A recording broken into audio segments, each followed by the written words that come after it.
Haleluya, Bwana Yesu asifiwe. Bwana asifiwe. Can you with me this morning in the presence of God? Hallelujah. I really want to thank God for giving us yet another time to gather in His presence, to receive His word, to hear from Him. And it's always a joy to see men and women tuning in to hear what the Lord has for all of us.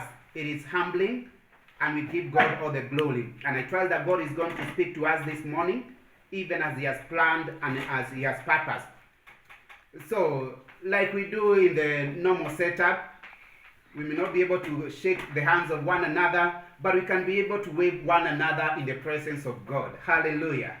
Can I see that wave? Glory be to God. Hallelujah. So we really thank God that God knew about this time. He prepared about this time, and the technology was prepared. When they were preparing Zoom, they didn't know about this time, but our God knew that one day, one time, we'll all be gathering like we are doing, and we'll be able to communicate and share the word of God together. So to God be all the glory. And so this morning, we want to continue with the topic that we have been covering about our God who knows everything. Our God is omniscient. He understands. He knows about the past. He knows about today. He knows about all about the present. He knows about tomorrow, even forever. Nothing is hidden from Him. Actually, when you go to the meaning of the omniscient, it means God knows everything that is there to be known. About you, about me, about our nation, about your family, about the globe, every part of this world. God is well aware, even including about each and every individual. The billion that we are here, we are on the planet. There is nothing that is hidden from His knowledge. So He is well aware, and whatever comes our way, He has already seen it. He is not surprised. He understands and He feels you. And last Sunday we touched briefly about the testimony that was given by our father of faith, Jacob, when he was about to die on his last day on this planet Earth. He gave a testimony to his son Joseph. And he ended by calling all his sons and telling them about the faithfulness of God, about the power of God, the God that he had seen. He had seen how God was so powerful. He was able to deliver him, not from one evil, but from all evil. A God who was able to visit him. And when He visits a man or a woman, that man, that woman is not left the same. And I want to believe He was telling Joseph so that he can be ready for the day and the time of his own visitation. He spoke the same so that Joseph can be able to pass the same information to the children, because they were young at that time. And I was saying that Jacob was able to live for 147 years. And for all those years, when somebody is telling you, I have been there, I've been young, now I know I'm remaining with few days to die, I want to tell you about God that I've walked with, right from the womb, when we were fighting with Esau, not knowing what will happen. But now I am about to die. Listen to me. That God is a God who visits His people. And when He visits His people, He does not leave them the same. And that this God has promises, and His promises do not expire. So even though I may die, not may, because I'm going to die, I want you to know and to promise to me that you're not going to bury me in the land of Egypt, but in the land of Canaan, because for me I have already received it. Bwana Yesu asifiwe. And a God who is able to give us a generation live, a God who is able to reduce our waiting time to our inheritance, to our blessings. So we need to be ready and to be aware that it doesn't have to take the same time it took my parents, all our grandparents, or even the church. It doesn't have to take the many years that the other churches have taken for us to be where we are, or to go where God wants us to go. God is able to reduce that waiting time so that we can be able to partake the blessings and the grace and the favor that God has for us. Hallelujah. And that God is well able to raise even our dead hopes. The prayer that we made and we thought it was too far, or it was far-fetched, that this one cannot be answered. Some which we have given up, God is well able to select them and even answer them beyond the prayers that we made. And finally, we said that our God is able to feed us, not just during this coronavirus, but for life. Ourselves and our family, our God is well able to feed us, not just during this year. This year he shall feed us. Next year he shall feed us. And through all our life, all the time that God has prepared for us, he is well able to feed us. And finally, Jacob was continuing and he told Joseph, as he was blessing his children, he told them, God was able to deliver me from all evil. And I thank God the way the one is put. It's not from one evil, but from all evil. God was able to deliver Jacob. And we all know how much Jacob suffered. But God delivered him from the parents, from his brother Esau, from his uncle Laban, even when he was living among the strangers who had planned evil against him. Yet God was able to deliver him from all evil. And now, we want to go to the last part in Genesis chapter 48. If we read from verse 17, or maybe we start from verse 16, Genesis chapter 48 from verse 16. It says, the angel which redeemed me from all evil, bless the lands, or bless these sons, and let my name be named on them. And the name of my father Abraham and Isaac, let them grow into a multitude in the midst of the earth. This is a God of increase, the God of multiplication. And verse 17, and when Joseph saw that his father laid his right hand upon the hand of Ephraim, it displeased him. And he held up his father's hand to remove it from Ephraim's hand and to Manasseh's hand. And Joseph said unto his father, not so, my father, for this is the firstborn. Put thy right hand upon his hand. And his father refused and said, I know it, my son, I know it. He also shall become a people, and he shall be great. But truly, his younger brother shall be greater than him, and his seed shall become a multitude of nations. And he blessed them that day, saying, in thee shall Israel bless, saying, God make thee as Ephraim and as Manasseh. And he set Ephraim before Manasseh. And Israel said unto Joseph, behold, I die, but God shall be with you, and bring you again into the land of your fathers, which is the land of Canaan.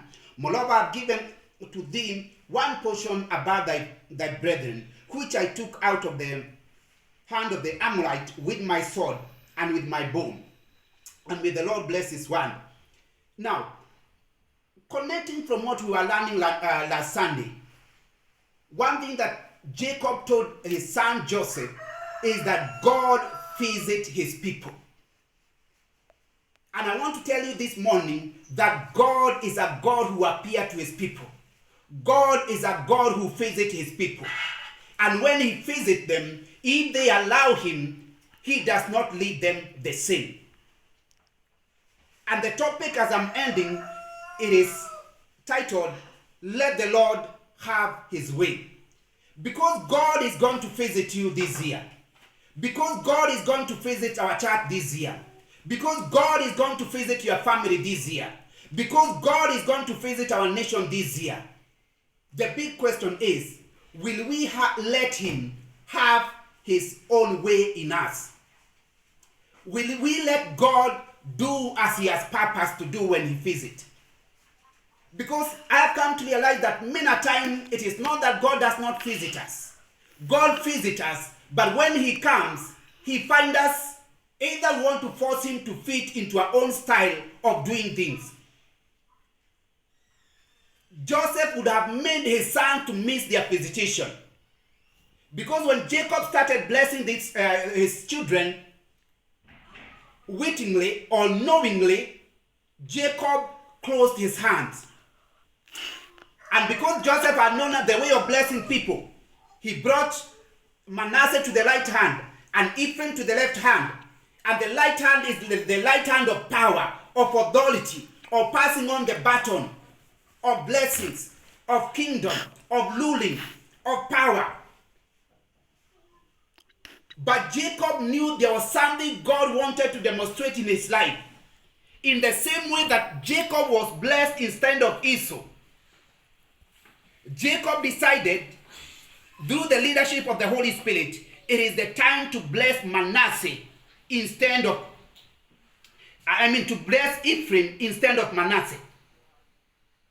But Joseph was displeased by the act of his father, thinking, huyu mzee amezeeka kabisa. How? Because he was not able to see. But he was able to see in the spirit.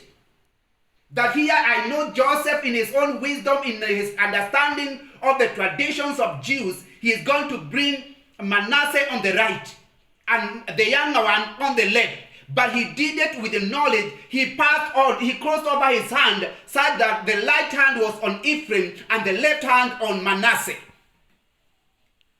And this is the way the grace of God works. The Bible says in the book of Galatians, chapter 3 from verse 28 and 29, that as many as have been baptized in Christ, there is now no male, there is no female, there is no Jew, there is no Greek. All of us have been made the same.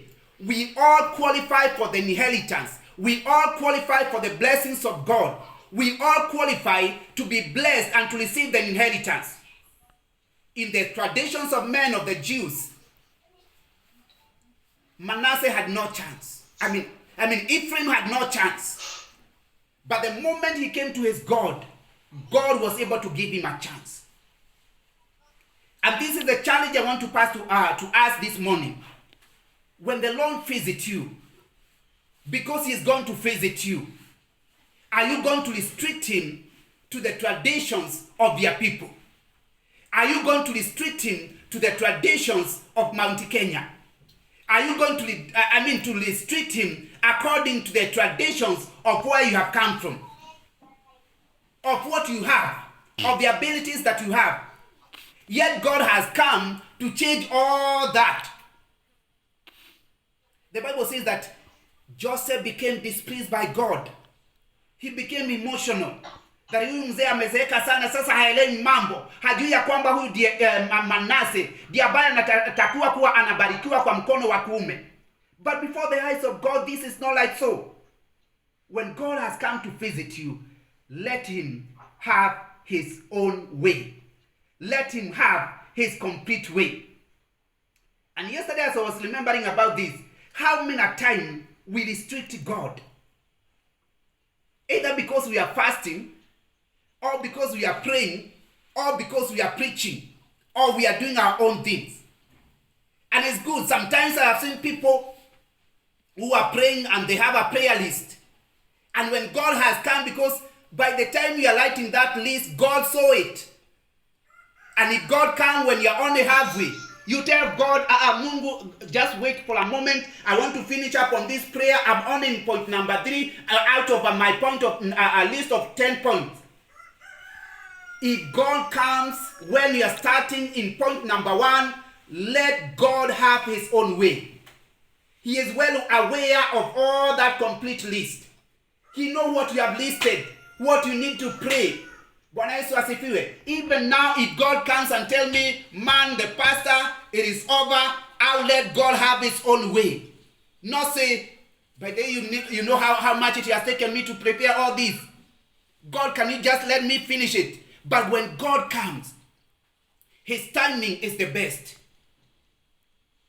His style is the best. So my brother, my sister, because God is going to visit you, please let him have his own way.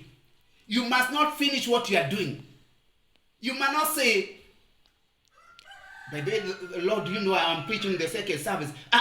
Mungu akisema ni sasa, be ready, you yourself, let him speak, let him say what he has planned, what he has purposed to say in your life.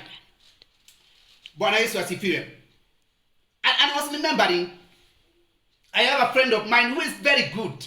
Actually, he has a gift of talking. And anytime you take a phone and you call this friend of mine, he is going to finish your own airtime, telling you about his own things, yet he is not the one who had called you. And this is the way we have become as believers. Whenever God calls you, unamwambia Mungu, Do you know how much this corona has done in this world? Do you know so and so, hiyo kazi yake iliisha. Yet God has come to visit you. Yet God has come to change your life.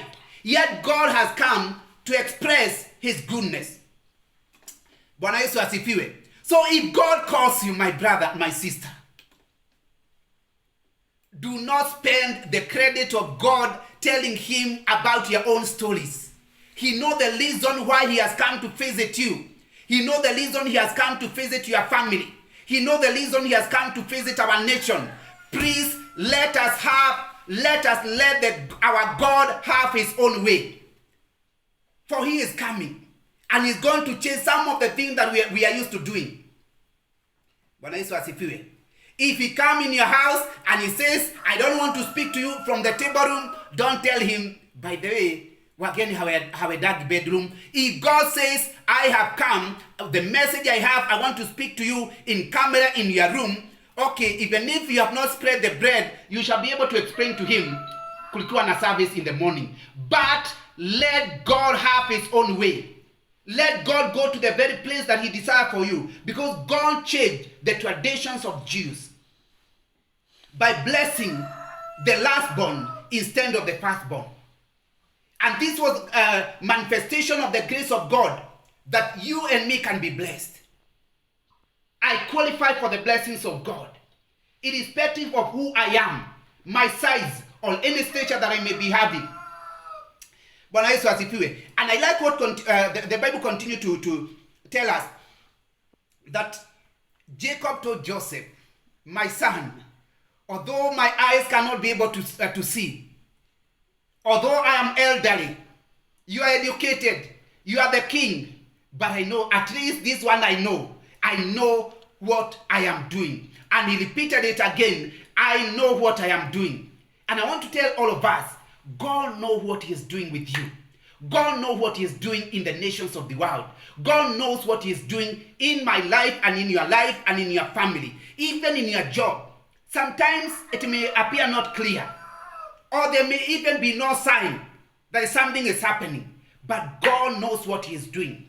And when you let him to have his own way, God is going to prevail above your plan, above your preparation, above anything that you think that you know, even above our prayers. Bwana Yesu asifiwe. So one thing that I came to learn, when you let God have his own way, when he comes to visit you, he will not consult even your relatives. He did not consult Joseph on how he's going to bless Manasseh and Ephraim. Even for you, he will not consult your dad. You know, sometimes when you go to get something, you are told, can you bring even something like birth certificate? You are told, can you go and bring the evidence that you are born? Yet where do you umezaliwa? So when we go before God, God will not consult. God is able to lift me from the position of disadvantage to a position of grace, which is the position of the best advantage that you can ever have. So as I end, my brothers and my sister, when the Lord comes, because he will come to visit you, let him have his own way. When the Lord comes to visit you, let him have his own space. When the Lord makes a call to you, please, hata kama wewe ni mwombezi. And this is one of the challenges I have for against intercessors. Because sometimes we pray long prayer, and it is good to intercede. But always pray and listen. Pray and listen. Sometimes even before you pray, listen first. Go before God in silence. Take some time in silence, because the Bible says that even before you start making the prayer, God has already handed it. Maybe you're going there to present that burden of corona, but God has something to tell you. So my brother and my sister, relax. Give God the space. Give God the time that he desires in your life and in my life. And this I'm putting it as a challenge both to me and even to you, and to as many as are going to watch this video. Let God have his own way. Let God have his own time. Let God have his own airtime. Yeye akikupigia tafadhali, tusiharibiane wakati. Let him speak. Because sometimes he may come And when we come to ask you, what did he say? And you tell us, yenyewe nilimwambia juu ya hii corona, nikamwambia juu ya mvua ya jana, nikamwambia juu ya barabara, nikamwambia juu ya hili na lile. But let God have his own way. Let God speak to you, my brother and my sister. Because I believe in these days that we are living in, God is going to visit us. And he may not consult me. He may not consult any other person. But he's going to visit us. And when he visits us, please give him the space. Give him his will, so that his will can be done. Just like Jesus Christ taught us, thy kingdom come and thy will be done. And he demonstrated the same when he was praying his last prayer. He said, Lord, if this cup cannot be moved away, I pray that you move this cup away. But if it's not in accordance to your will, let your will prevail. So can we pray together, my brothers and sisters? Our dear Heavenly Father, we come before you this morning to thank you that you love us. And God, we are well aware that you know everything. Nothing is hidden from you. Lord, as you visit us, we pray that our will, our knowledge, our understanding will be suppressed, that your will, Father, may be done. Even in my brothers and my sisters, teach us to hear you. Teach us to relax in your presence and to give you the space that you desire in that day of our visitation. And this I pray, trusting and believing in Jesus' name. Amen.